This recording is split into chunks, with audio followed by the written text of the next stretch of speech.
नमस्कार, किस्से कहानियों में आपका स्वागत है। आइए सुनते हैं मुंशी प्रेमचंद द्वारा लिखे उपन्यास रंगभूमि का अध्याय 5। उधर इंदु भी सोफिया से कितनी ही बातें करना चाहती थी।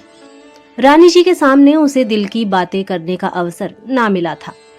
डर रही थी कि सोफिया के पिता उसे लेते गए तो मैं फिर अकेली हो जाऊंगी। डॉक्टर गांगुली ने कहा था कि इन्हें ज्यादा बातें मत करने देना, आज और आराम से सो लें तो फिर कोई चिंता न रहेगी। इसलिए वह आने का इरादा करके भी रह जाती थी। आखिर 9 बजते बजते वह अधीर हो गई। आकर नौकरानी को अपना कमरा साफ करने के बहाने से हटा दिया और सोफिया के सिरहाने बैठकर बोली, क्यों बहन, बहुत कमजोरी तो नहीं मालूम होती? सोफिया ने कहा, बिल्कुल नहीं, मुझे तो मालूम होता है कि मैं चंगी हो गई। इंदु ने कहा, तुम्हारे पापा कहीं तुम्हें अपने साथ ले गए तो मेरे प्राण निकल जाएंगे। तुम भी उनकी राह देख रही हो, उनके आते ही खुश होकर चली जाओगी और शायद फिर कभी याद न करोगी। यह कहते कहते इंदु की आंखें सजल हो गई। मनोभावों के अनुचित आवेश को हम बहुधा मुस्कुराहट से छिपाते हैं। इंदु की आंखों में आंसू भरे हुए थे, पर वह मुस्कुरा रही थी। सोफिया बोली, आप मुझे भूल सकती हैं, पर मैं आपको कैसे भूलूंगी? वह अपने दिल का दर्द सुनाने ही जा रही थी कि संकोच ने आकर जबान बंद कर दी। बात फेर कर बोली, मैं कभी कभी आपसे मिलने आया करूंगी। इंदु ने कहा, मैं तुम्हें यहां से अभी 15 दिन तक ना जाने दूंगी। धर्म बाधक ना होता तो कभी ना जाने देती। अम्मा जी तुम्हें अपनी बहू बनाकर छोड़ती, तुम्हारे ऊपर बेतरह रीझ गई हैं। जहां बैठती हैं तुम्हारी ही चर्चा करती हैं। विनय भी तुम्हारे हाथों बिका हुआ सा जान पड़ता है। तुम चली जाओगी तो सबसे ज्यादा दुख उसी को होगा। एक बात भेद की तुमसे कहती हूँ, अम्मा जी तुम्हें कोई चीज तोहफा समझ कर दें तो इनकार मत करना, नहीं तो उन्हें बहुत दुख होगा। इस प्रेममय आग्रह ने संकोच का लंगर उखाड़ दिया। जो अपने घर में नित्य कटु शब्द सुनने का आदी हो, उसके लिए उतनी मधुर सहानुभूति काफी से ज्यादा थी। अब सोफी को इंदु से अपने मनोभावों को गुप्त रखना मैत्री के नियमों के विरुद्ध प्रतीत हुआ। करुण स्वर में बोली, इंदु, मेरा वश चलता तो कभी रानी के चरणों को ना छोड़ती, पर अपना क्या काबू है, यह स्नेह और कहां मिलेगा? इंदु यह भाव ना समझ सकी। अपनी स्वाभाविक सरलता से बोली, कहीं विवाह की बातचीत हो रही है क्या? उसकी समझ में विवाह के सिवा लड़कियों के इतना दुखी होने का कोई कारण न था। सोफिया ने कहा, मैंने तो इरादा कर लिया है कि विवाह ना करूंगी। इंदु बोली, क्यों? सोफिया ने कहा, इसलिए कि विवाह से मुझे अपनी धार्मिक स्वाधीनता त्याग देनी पड़ेगी। धर्म विचार स्वतंत्रता का गला घोंट देता है। मैं अपनी आत्मा को किसी मत के हाथ नहीं बेचना चाहती। मुझे ऐसा ईसाई पुरुष मिलने की आशा नहीं, जिसका हृदय इतना उदार हो कि वह मेरी धार्मिक शंकाओं को दरगुजर कर सके। मैं परिस्थिति से विवश होकर ईसा को खुदा का बेटा और अपना मुक्तिदाता नहीं मान सकती। विवश होकर गिरजाघर में ईश्वर की प्रार्थना करने नहीं जाना चाहती। मैं ईसा को ईश्वर नहीं मान सकती। इंदु बोली, मैं तो समझती थी तुम्हारे यहाँ हम लोगों के यहाँ से कहीं ज्यादा आजादी है। जहाँ चाहो अकेली जा सकती हो, हमारा तो घर से निकलना मुश्किल है। सोफिया ने कहा, लेकिन इतनी धार्मिक संकीर्णता तो नहीं है। इंदु बोली, नहीं, कोई किसी को पूजा पाठ के लिए मजबूर नहीं करता। बाबूजी नित्य गंगा स्नान करते हैं, घंटों शिव की आराधना करते हैं। अम्मा जी तो कभी भूल कर भी स्नान करने नहीं जाती, न किसी देवता की पूजा करती हैं, पर बाबूजी कभी आग्रह नहीं करते। भक्ति तो अपने विश्वास और मनोवृत्ति पर ही निर्भर है।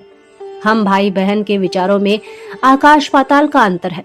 मैं कृष्ण की उपासिका हूँ, विनय ईश्वर के अस्तित्व को भी स्वीकार नहीं करता, पर बाबूजी हम लोगों से कभी कुछ नहीं कहते, और ना हम भाई बहन में कभी इस विषय पर वाद विवाद होता है। सोफिया ने कहा, हमारी स्वाधीनता लौकिक है और इसीलिए मिथ्या है। आपकी स्वाधीनता मानसिक है, इसीलिए सत्य है। असली स्वाधीनता वही है जो विचार के प्रवाह में बाधक ना हो। इंदु बोली, तुम गिरजे में कभी नहीं जाती? सोफिया ने कहा, पहले दुराग्रहवश जाती थी, अब की नहीं गई। इस पर घर के लोग बहुत नाराज हुए, बुरी तरह तिरस्कार किया गया। इंदु ने प्रेममयी सरलता से कहा, वे लोग नाराज हुए होंगे तो तुम बहुत रोई होंगी। इन प्यारी आंखों से आंसू बहे होंगे। मुझसे किसी का रोना नहीं देखा जाता।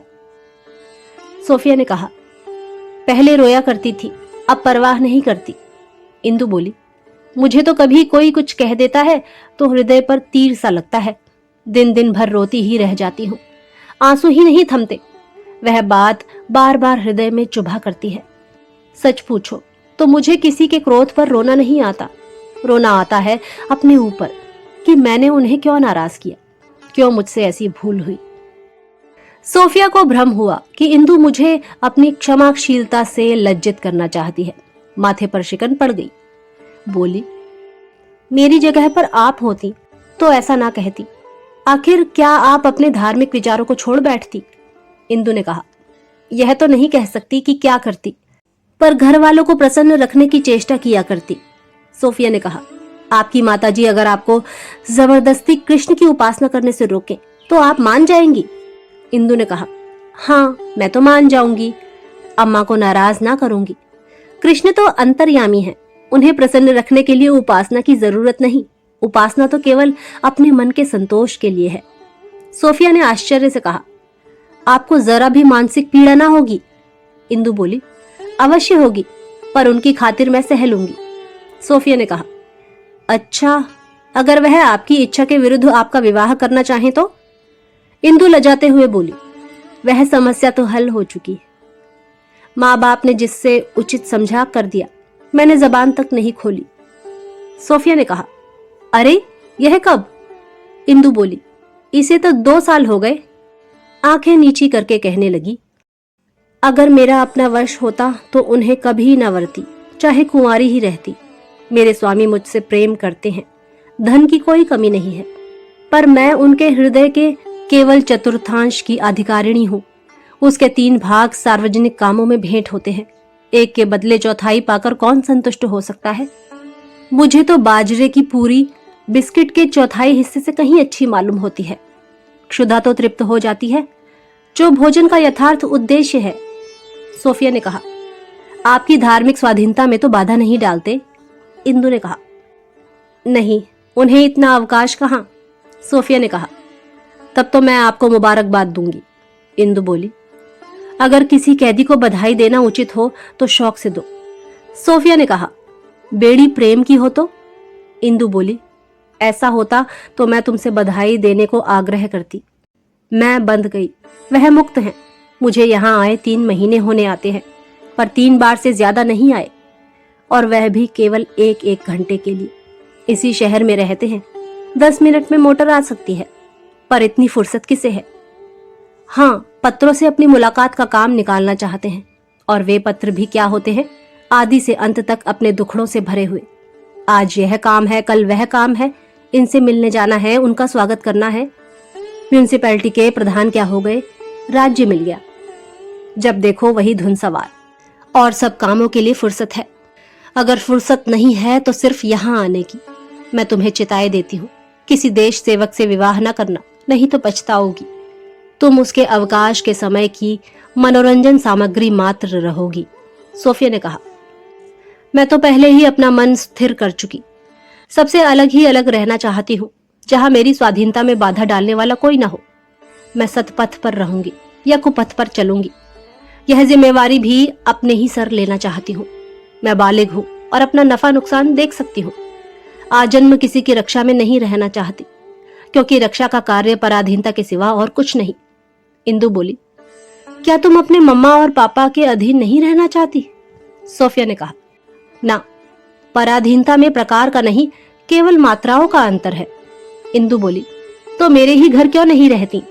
मैं इसे अपना सौभाग्य समझूंगी, और अम्मा जी तो तुम्हें आंखों की पुतली बनाकर रखेंगी। मैं चली जाती हूँ तो वह अकेले घबराया करती हैं। तुम्हें पा जाए तो फिर गला न छोड़े। कहो तो अम्मा से कहूँ, यहाँ तुम्हारी स्वाधीनता में कोई दखल ना देगा। बोलो, कहूँ जाकर अम्मा से? सोफिया बोली, नहीं, अभी भूल कर भी नहीं। आपकी अम्मा जी को जब मालूम होगा कि इसके माँ बाप इसकी बात नहीं पूछते, मैं उनकी आंखों से भी गिर जाऊंगी। जिसकी अपने घर में इज्जत नहीं, उसकी बाहर भी इज्जत नहीं होती है। इंदु बोली, नहीं सोफी, अम्मा जी का स्वभाव बिल्कुल निराला है। जिस बात से तुम्हें अपने निरादर का भय है, वही बात अम्मा जी के आदर की वस्तु है। वह स्वयं अपनी माँ से किसी बात पर नाराज हो गई थी। तब से मैके नहीं गई। नानी मर गई, पर अम्मा ने उन्हें क्षमा नहीं किया। सैकड़ों बुलावे आए, पर उन्हें देखने तक न गई। उन्हें ज्यों ही यह बात मालूम होगी, तुम्हारी दूनी इज्जत करने लगेंगी। सोफी ने आंखों में आंसू भरकर कहा, बहन, मेरी लाज अब आप ही के हाथ में है। इंदु ने उसका सिर अपनी जांघ पर रखकर कहा, वह मुझे अपनी लाज से कम प्रिय नहीं है। उधर मिस्टर जॉन सेवक को कुंवर साहब का पत्र मिला तो जाकर स्त्री से बोले, देखा, मैं कहता न था कि सोफी पर कोई बड़ा संकट आ पड़ा। यह देखो, कुंवर भरत सिंह का पत्र है। 3 दिनों से उनके घर पर पड़ी हुई है। उनके एक झोपड़े में आग लग गई थी, वह भी उसे बुझाने लगी, वहीं लपट में आ गई। मिसेस सेवक ने कहा, ये सब बहाने हैं, मुझे उसकी किसी बात पर विश्वास नहीं रहा। जिसका दिल खुदा से फिर गया, उसे झूठ बोलने का क्या डर। यहां से बिगड़ कर गई थी, समझा होगा घर से निकलते ही फूलों की सेज बिछी हुई मिलेगी। जब कहीं शरण ना मिली तो यह पत्र लिखवा दिया। अब आटे दाल का भाव मालूम होगा। यह भी संभव है खुदा ने उसके अविचार का यह दंड दिया हो। मिस्टर जॉन सेवक ने कहा, चुप भी रहो, तुम्हारी निर्दयता पर मुझे आश्चर्य होता है। मैंने तुम जैसी कठोर हृदय स्त्री नहीं देखी। मिसेस सेवक ने कहा, मैं तो नहीं जाती, तुम्हें जाना हो तो जाओ। जॉन सेवक ने कहा, मुझे तो देख रही हो, मरने की फुर्सत नहीं है। उसी पांडेपुर वाली जमीन के विषय में बातचीत कर रहा हूँ। ऐसे मुंजी से पाला पड़ा है कि किसी तरह चंगुल में नहीं आता। देहातियों को जो लोग सरल कहते हैं, बड़ी भूल करते हैं। इनसे ज्यादा चालाक आदमी मिलना मुश्किल है। तुम्हें इस वक्त कोई काम नहीं है, मोटर मंगवाए देता हूँ। शान से चली जाओ और उसे अपने साथ लेती आओ। ईश्वर सेवक वही आराम कुर्सी पर आंखें बंद किए ईश्वर भजन में मग्न बैठे थे। जैसे बहरा आदमी मतलब की बात सुनते ही सचेत हो जाता है। मोटर कार का जिक्र सुनते ही ध्यान टूट गया। बोले, मोटर कार की क्या जरूरत है? क्या 10-5 रुपए काट रहे हैं? यूं उड़ाने से तो कारों का खजाना भी काफी ना होगा। क्या गाड़ी पर ना जाने से शान में फर्क आ जाएगा? तुम्हारी मोटर देखकर कुंवर साहब रौब में ना आएंगे। उन्हें खुदा ने बहुतेरी मोटरें दी हैं। प्रभु, दास को अपनी शरण में लो, अब देर ना करो। मेरी सोफी बेचारी वहां बेगानों में पड़ी हुई है। ना जाने इतने दिन किस तरह काटे होंगे। खुदा उसे सच्चा रास्ता दिखाए। मेरी आंखें उसे ढूंढ रही हैं। वहां उस बेचारी का कौन पुछत्तार होगा। अमीरों के घर में गरीबों का कहां गुजर। जॉन सेवक ने कहा, अच्छा ही हुआ, यहां होती तो रोजाना डॉक्टर की फीस ना देनी पड़ती। ईश्वर सेवक ने कहा, डॉक्टर का क्या काम था? ईश्वर की दया से मैं खुद थोड़ी बहुत डॉक्टरी कर लेता हूँ। घर वालों का स्नेह डॉक्टर की दवाओं से कहीं ज्यादा लाभदायक होता है। मैं अपनी बच्ची को गोद में लेकर कलाम पाक सुनाता, उसके लिए खुदा से दुआ मांगता। मिसेस सेवक ने कहा, तो आप ही चले जाइए। ईश्वर सेवक ने कहा, सिर और आंखों से मेरा तांगा मंगवा दो। हम सबों को चलना चाहिए। भूले भटके को प्रेम ही सन्मार्ग पर लाता है। मैं भी चलता हूँ। अमीरों के सामने दीन बनना पड़ता है, उनसे बराबरी का दावा नहीं किया जाता। जॉन सेवक ने कहा, मुझे अभी साथ ना लेके जाइए, मैं किसी दूसरे अवसर पर जाऊंगा। इस वक्त वहां शिष्टाचार के सिवा और कोई काम ना होगा। मैं उन्हें धन्यवाद दूंगा, वह मुझे धन्यवाद देंगे।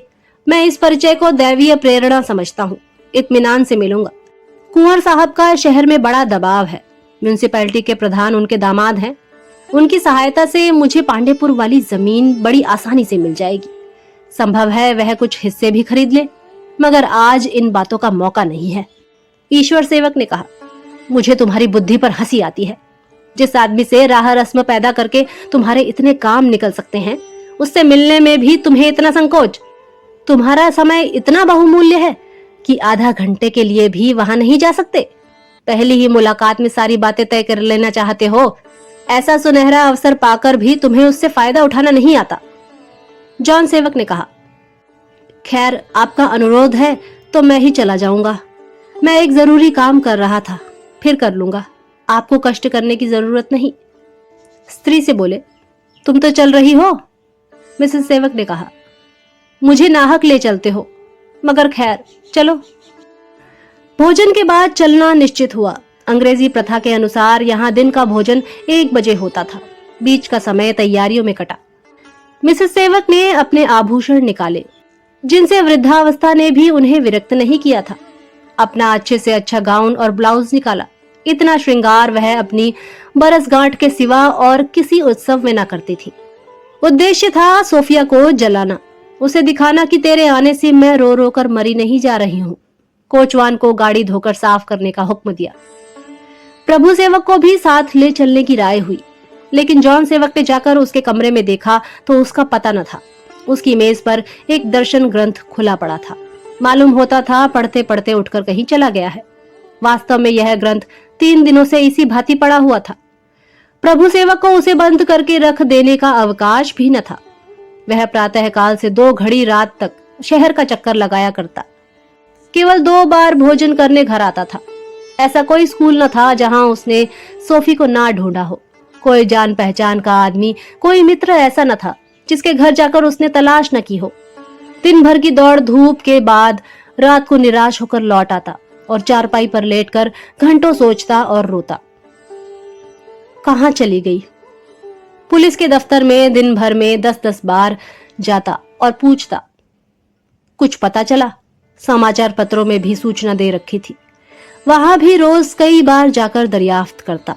उसे विश्वास होता जाता था कि सोफी हमसे सदा के लिए विदा हो गई। आज भी रोज की भांति 1 बजे थका मांदा, उदास और निराश लौट कर आया तो जॉन सेवक ने शुभ सूचना दी। सोफिया का पता मिल गया। प्रभु सेवक का चेहरा खिल उठा। बोला, सच? कहां? क्या उसका कोई पत्र आया है? जॉन सेवक ने कहा, कुंवर भरत सिंह के मकान पर है। जाओ खाना खा लो, तुम्हें भी वहां चलना है। प्रभु सेवक ने कहा, मैं तो लौटकर खाना खाऊंगा, भूख गायब हो गई है तो अच्छी तरह? मिसेस सेवक ने कहा, हाँ हाँ, बहुत अच्छी तरह से है। खुदा ने यहां से रूठ कर जाने की सजा दे दी। प्रभु सेवक बोला, मम्मा, खुदा ने आपका दिल न जाने किस पत्थर का बनाया है। क्या घर से आप ही रूठ कर चली गई थी? आप ही ने उसे निकाला और अब भी आपको उस पर जरा भी दया नहीं आती। मिसेस सेवक ने कहा, गुमराहों पर दया करना पाप है। प्रभु सेवक ने कहा, अगर सोफी गुमराह है तो ईसाइयों में 100 में से 99 आदमी गुमराह है। वह धर्म का स्वांग नहीं दिखाना चाहती, यही उसमें दोष है। नहीं तो प्रभु मसीह से जितनी श्रद्धा उसे है उतनी उन्हें भी न होगी जो ईसा पर जान देते हैं। मिसेस सेवक ने कहा, खैर, मालूम हो गया कि तुम उसकी वकालत खूब कर सकते हो। मुझे इन दलीलों को सुनने की फुर्सत नहीं। यह कहकर मिसेस सेवक वहां से चली गई। भोजन का समय आया। लोग मेज पर बैठे। प्रभु सेवक आग्रह करने पर भी ना गया। तीनों आदमी फिटन पर बैठे तो ईश्वर सेवक ने चलते चलते जॉन सेवक से कहा, सोफी का जरूर साथ लाना और इस अवसर को हाथ से न जाने देना। प्रभु मसीह तुम्हें सुबुद्धि दे, सफल मनोरथ करे। थोड़ी देर में फिटन कुंवर साहब के मकान पर पहुंच गई। कुंवर साहब ने बड़े तपाक से उनका स्वागत किया। मिसेस सेवक ने मन में सोचा था, मैं सोफिया से एक शब्द भी ना बोलूंगी, दूर से खड़ी देखती रहूंगी। लेकिन जब सोफिया के कमरे में पहुंची तो उसका मुरझाया हुआ चेहरा देखा तो शोक से कलेजा महसूस उठा। मात्र स्नेह उबल पड़ा। अधीर होकर उससे लिपट गई। आंखों से आंसू बहने लगे। इस प्रवाह में सोफिया का मनोमालिन्य बह गया। उसने दोनों हाथ माता की गर्दन में डाल दिए और कई मिनट तक दोनों प्रेम का स्वर्गीय आनंद उठाती रही। जॉन सेवक ने सोफिया का माथा चूमा, किंतु प्रभु सेवक आंखों में आंसू भरे उसके सामने खड़ा रहा। आलिंगन करते हुए उसे भय होता था कि कहीं हृदय फट न जाए। ऐसे अवसरों पर उसके भाव और भाषा दोनों ही शिथिल हो जाते थे। जब जॉन सेवक सोफी को देखकर कुंवर साहब के साथ बाहर चले गए तो मिसेस सेवक बोली, तुझे उस दिन क्या सूझी कि यहाँ चली आई? यहाँ अजनबियों में पड़े पड़े तेरी तबीयत घबराती रही होगी। ये लोग अपने धन के घमंड में तेरी बात भी न पूछते होंगे। सोफिया ने कहा, नहीं मम्मा, यह बात नहीं है। घमंड तो यहाँ किसी में छू भी नहीं गया है। सभी सहृदयता और विनय के पुतले हैं। यहाँ तक कि नौकर चाकर भी इशारों पर काम करते हैं। मुझे आज चौथे दिन होश आया है, पर इन लोगों ने इतने प्रेम से सेवा शुश्रूषा ना की होती तो शायद मुझे हफ्तों बिस्तर पर पड़े रहना पड़ता। मैं अपने घर में भी ज्यादा से ज्यादा इतने ही आराम से रहती। मिसेस सेवक ने कहा, तुमने अपनी जान जोखिम में डाली थी तो क्या ये लोग इतना भी करने से रहे? सोफिया ने कहा, नहीं मम्मा, ये लोग अत्यंत सुशील और सज्जन हैं। खुद रानी जी प्रायः मेरे पास बैठी पंखा झलती रहती हैं। कुंवर साहब दिन में कई बार आकर देख जाते हैं और इंदू से तो मेरा बहनापा सा हो गया है। यही लड़की है जो मेरे साथ नैनीताल में पढ़ा करती थी। मिसेस सेवक ने चिढ़कर कहा, तुझे दूसरों में सब गुण ही गुण नजर आते हैं, अवगुण सब घर वालों ही के हिस्से में पड़े हैं। यहाँ तक कि दूसरे धर्म भी अपने धर्म से अच्छे हैं। प्रभु सेवक ने कहा, मम्मा आप तो जरा जरा सी बात पर तिनक उठती हैं। अगर कोई अपने साथ अच्छा बर्ताव करे तो क्या उसका एहसान ना माना जाए? कृतज्ञता से बुरा कोई दूषण नहीं है। मिसेस सेवक ने कहा, यह कोई आज नई बात थोड़ी ही है। घर वालों की निंदा तो इसकी आदत हो गई है। यह मुझे जताना चाहती है कि ये लोग इसके साथ मुझसे ज्यादा प्रेम करते हैं। देखूं यहाँ से जाती है तो कौन सा तोहफा दे देते हैं। कहाँ है तेरी रानी साहिबा? मैं भी उन्हें धन्यवाद दे दूं। उनसे आज्ञा ले लो और घर चलो, पापा अकेले घबरा रहे होंगे। सोफिया ने कहा, वह तो तुमसे मिलने को बहुत उत्सुक थी, कब की आ गई होती, पर कदाचित हमारे बीच में बिना बुलाए आना अनुचित समझती होंगी। प्रभु सेवक ने कहा, मम्मा अभी सोफी को यहाँ 2-4 दिन और आराम से पड़ी रहने दीजिए, अभी इसे उठने में कष्ट होगा। देखिए कितनी दुर्बल हो गई है। सोफिया ने कहा, रानी जी भी यही कहती थी कि अभी मैं तुम्हें ना जाने दूंगी। मिसेस सेवक ने कहा, यह क्यों नहीं कहती कि तेरा ही जी यहाँ से जाने को नहीं चाहता, वहां तेरा इतना प्यार कौन करेगा? सोफिया बोली, नहीं मम्मा आप मेरे साथ अन्याय कर रही हैं। मैं अब यहाँ एक दिन भी नहीं रहना चाहती। इन लोगों को मैं अब और कष्ट नहीं दूंगी, मगर एक बात मुझे मालूम हो जानी चाहिए, मुझ पर फिर तो अत्याचार ना किया जाएगा, मेरी धार्मिक स्वतंत्रता में फिर तो कोई बाधा ना डाली जाएगी। प्रभु सेवक ने कहा, सोफी तुम व्यर्थ इन बातों की क्यों चर्चा करती हो? तुम्हारे साथ कौन सा अत्याचार किया जाता है? जरा सी बात का बतंगड़ बनाती हो। मिसेस सेवक ने कहा, नहीं तूने यह बात पूछ ली, बहुत अच्छा किया। मैं भी मुगालते में नहीं रखना चाहती। मेरे घर में प्रभु मसीह के द्रोहियों के लिए जगह नहीं है। प्रभु सेवक ने कहा, आप नाहक उससे उलझती हैं, समझ लीजिए कोई पगली बक रही है। मिसेस सेवक ने कहा, क्या करूं, मैंने तुम्हारी तरह दर्शन नहीं पढ़ा, यथार्थ को स्वप्न नहीं समझ सकती। यह गुण तो तत्व विज्ञानियों में ही हो सकता है। यह मत समझो कि मुझे अपनी संतान से प्रेम नहीं है। खुदा जानता है मैंने तुम्हारी खातिर क्या क्या कष्ट नहीं झेले। उस समय तुम्हारे पापा एक दफ्तर में क्लर्क थे। घर का सारा कामकाज मुझे को करना पड़ता था। बाजार जाती, खाना पकाती, झाड़ू लगाती। तुम दोनों ही बचपन में कमजोर थे। नित्य एक न एक रोग लगा ही रहता था। घर के कामों से जरा फुर्सत मिलती तो डॉक्टर के पास जाती। बहुधा तुम्हें गोद में लिए ही लिए रातें कट जाती। इतने आत्मसमर्पण से पाली हुई संतान को जब ईश्वर से विमुख होते देखती हूँ तो मैं दुख और क्रोध से बावली हो जाती हूँ। तुम्हें मैं सच्चा, ईमान का पक्का, मसीह का भक्त बनाना चाहती थी। इसके विरुद्ध जब तुम्हें यीशु से मुंह मोड़ते देखती हूँ, उनके उपदेश, उनके जीवन और उनके अलौकिक कृत्यों पर शंका करते पाती हूँ, तो मेरे हृदय के टुकड़े टुकड़े हो जाते हैं और यही इच्छा होती है कि इसकी सूरत न देखूं। मुझे अपना मसीह सारे संसार से, यहाँ तक कि अपनी जान से भी ज्यादा प्यारा है। सोफिया ने कहा, आपको यीशु इतना प्यारा है तो मुझे भी अपनी आत्मा, अपना ईमान उससे कम प्यारा नहीं है। मैं उस पर किसी प्रकार का अत्याचार नहीं सह सकती। मिसेस सेवक ने कहा, खुदा तुझे इस अभक्ति की सजा देगा। मेरी उससे यही प्रार्थना है कि वह फिर मुझे तेरी सूरत न दिखाए। यह कहकर मिसेस सेवक कमरे के बाहर निकल आई। आप सुन रहे थे मुंशी प्रेमचंद द्वारा लिखे उपन्यास रंगभूमि का अध्याय 5। जल्द ही अगले अध्याय के साथ प्रस्तुत होंगे। तब तक के लिए नमस्कार।